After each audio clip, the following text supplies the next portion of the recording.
இன்றைய வானிலை தகவல். தமிழகத்தில் ஒரு சில இடங்களில் மழை பெய்துள்ளது. புதுச்சேரி மற்றும் காரைக்கால் பகுதிகளில் லேசான மழை பதிவாகியுள்ளது. அடுத்த 5 தினங்களுக்கான வானிலை முன்னறிவிப்பு மற்றும் எச்சரிக்கை.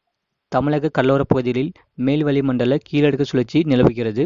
தென்கிழக்கு வங்கக்கடல் பகுதிகளில் 6ஆம் தேதி வாக்கில் ஒரு வளிமண்டல கீழடுக்கு சுழற்சி நிலவக்கூடும். இதன் காரணமாக அப்பகுதிகளில் 7ஆம் தேதி வாக்கில் ஒரு காற்றழுத்த தாழ்வு பகுதி உருவாகக்கூடும். இது 8ஆம் தேதி வாக்கில் காற்றழுத்த தாழ்வு மண்டலமாக வலும் பெற்று வடக்கு திசையில் நகர்ந்து மத்திய வங்கக்கடல் பகுதிகளில் புயலாக வலும் பெறக்கூடும். இதன் காரணமாக தமிழ்நாடு, புதுச்சேரி மற்றும் காரைக்கால் பகுதிகளில் ஒரு சில இடங்களில் இடி மின்னலுடன் கூடிய லேசான முதல் மிதமான மழை பெய்யக்கூடும். கனமழை பெய்யக்கூடிய மாவட்டங்கள் புதுக்கோட்டை, தஞ்சாவூர், திருவாரூர், நாகப்பட்டினம், மயிலாடுதுறை, கடலூர், திருச்சிராப்பள்ளி, பெரம்பலூர், அரியலூர், கள்ளக்குறிச்சி, சேலம், தருமபுரி, நாமக்கல், கிருஷ்ணகிரி, திருப்பத்தூர் மாவட்டங்கள் மற்றும் காரைக்கால் பகுதிகளில் ஓரிரு இடங்களில் கனமழை பதிவாக வாய்ப்புள்ளது. 6ஆம் தேதி முதல் 7ஆம் தேதி வரை தமிழ்நாடு, புதுச்சேரி மற்றும் காரைக்கால் பகுதிகளில் ஒரு சில இடங்களில் இடி மின்னலுடன் கூடிய லேசான முதல் மிதமான மழை பெய்யக்கூடும். 8ஆம் தேதி முதல் 9ஆம் தேதி வரை தமிழ்நாடு, புதுச்சேரி மற்றும் காரைக்கால் பகுதிகளில் ஓரிரு இடங்களில் லேசான முதல் மிதமான மழை பெய்யக்கூடும். அதிகபட்ச வெப்பநிலையை பொறுத்தவரை 6ஆம் தேதி முதல் 9ஆம் தேதி வரை தமிழ்நாடு, புதுச்சேரி மற்றும் காரைக்கால் பகுதிகளில் அதிகபட்ச வெப்பநிலை படிப்படியாக 2 முதல் 4 டிகிரி செல்சியஸ் உயரக்கூடும். சென்னை மற்றும் புறநகர் பகுதிகளுக்கான வானிலை முன்னறிவிப்பு. அடுத்த 24 மணி நேரத்தில் வானம் ஓரளவு மேகமூட்டத்துடன் காணப்படும். நகரின் ஓரிரு இடங்களில் இடி மின்னலுடன் கூடிய லேசான முதல் மிதமான மழை பெய்யக்கூடும். அதிகபட்ச வெப்பநிலை 35 முதல் 36 டிகிரி செல்சியஸ் மற்றும் குறைந்தபட்ச வெப்பநிலை 27 டிகிரி செல்சியஸ் அளவில் இருக்கக்கூடும். அடுத்த 42 மணி நேரத்திற்கு வானம் ஓரளவு மேகமூட்டத்துடன் காணப்படும். நகரின் ஓரிரு இடங்களில் இடி மின்னலுடன் கூடிய லேசான மழை பெய்யக்கூடும். அதிகபட்ச வெப்பநிலை 35 முதல் 36 டிகிரி செல்சியஸ் மற்றும் குறைந்தபட்ச வெப்பநிலை 27 டிகிரி செல்சியஸ் அளவில் இருக்கக்கூடும். கடந்த 24 மணி நேரத்தில் பதிவான மழையளவு கடலூர் மாவட்டம் லக்கூர் 16 சென்டிமீட்டர் பதிவாகியுள்ளது. கடலூர் மாவட்டம் வேப்பூர், ஈரோடு மாவட்டம் மோடக்குறிச்சி தலா 11 சென்டிமீட்டர் பதிவாகியுள்ளது. கள்ளக்குறிச்சி, செங்கராபுரம் 10 சென்டிமீட்டர் பதிவாகியுள்ளது. விருதுநகர் மாவட்டம் திருச்சுழி, புதுக்கோட்டை மாவட்டம் பெருங்கனூர், கடலூர் மாவட்டம் காட்டுமயிலூர், மதுரை மாவட்டம் வாடிப்பட்டி தலா 3 சென்டிமீட்டர் பதிவாகியுள்ளது.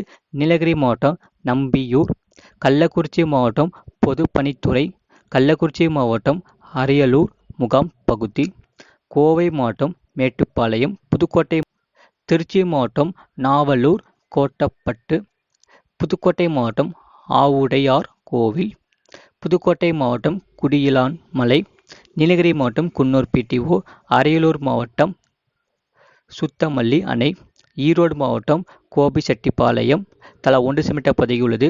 அதிகபட்ச வெப்பநிலையை பொறுத்தவரை ஈரோட்டில் 37.6 டிகிரி செல்சியஸ் பதிவாகியுள்ளது. மீனவர்களுக்கான குமரிக்கடல் பகுதிகளில் சூறாவளி காற்று மணிக்கு 50 முதல் 60 கிலோமீட்டர் வேகத்திலும் இடையிடையே 70 கிலோமீட்டர் வேகத்திலும் வீசக்கூடும்.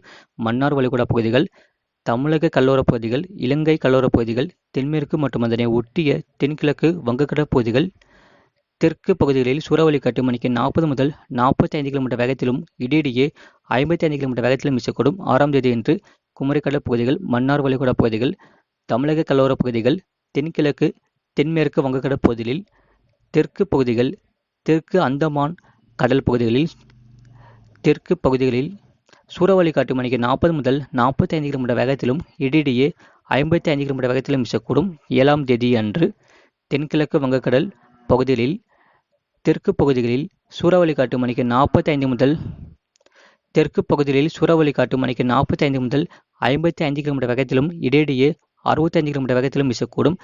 தெற்கு அந்தமான் கடல் பகுதிகள், தென்மேற்கு வங்கக்கடல் பகுதிகளில், தெற்கு பகுதிகள் மற்றும் இலங்கை கடலோரப் பகுதிகளில் சூறாவளி காற்று மணிக்கு 40 முதல் 45 கிலோமீட்டர் வேகத்திலும் இடையிடையே 55 கிலோமீட்டர் வேகத்திலும் வீசக்கூடும். 8ஆம் தேதி அன்று தென்கிழக்கு வங்கக்கடல் பகுதிகளில், தெற்கு பகுதிகளில் சூறாவளி காற்று மணிக்கு 50 முதல் 60 கிலோமீட்டர் வேகத்திலும் இடையிடையே 70 கிலோமீட்டர் வேகத்திலும் வீசக்கூடும். தெற்கு அந்தமான் கடல் பகுதிகள், தென்மேற்கு வங்கக்கடல் பகுதிகளில், தெற்கு பகுதிகள், இலங்கை கடலோரப் பகுதிகள் மற்றும் குமரிக்கடல் பகுதிகளில் சூறாவளி காற்று மணிக்கு 40 முதல் 45 கிலோமீட்டர் வேகத்திலும் இடையிடையே 55 கிலோமீட்டர் வேகத்திலும் வீசக்கூடும். 9ஆம் தேதியன்று தென்கிழக்கு வங்கக்கடல் பகுதிகளில் சூறாவளி காற்று மணிக்கு 50 முதல் 60 கிலோமீட்டர் வேகத்திலும் இடையிடையே 70 கிலோமீட்டர் வேகத்திலும் வீசக்கூடும். மற்றும் அதனை ஒட்டிய தென்மேற்கு வங்கக்கடல், மத்திய வங்கக்கடல் மற்றும் அந்தமான் கடல் பகுதிகளில் சூறாவளி காற்று மணிக்கு 40 முதல் 45 கிலோமீட்டர் வேகத்திலும் 55 கிலோமீட்டர் வேகத்திலும் வீசக்கூடும். மேற்குறிப்பிட்ட நாட்களில் மீனவர்கள் இப்பகுதிக்கு செல்ல வேண்டாம் என்று அறிவிக்கப்படுகிறார்கள். ஆழ்கடலில் உள்ள மீனவர்கள் 7ஆம் தேதிக்குள் கரைக்கு திரும்புமாறு அறிவிக்கப்படுகிறார்கள். அதிகபட்ச வெப்பநிலையை பொறுத்தவரை ஈரோட்டில் 37.6 டிகிரி செல்சியஸ் பதிவாகியுள்ளது. இது போன்ற செய்திகளை உடனுக்குடன் அறிந்து கொள்ள மறக்காம சேனலை சப்ஸ்கிரைப் செய்யுங்கள், மற்றொரு திரைப்படத்தை ஷேர் செய்யுங்கள்.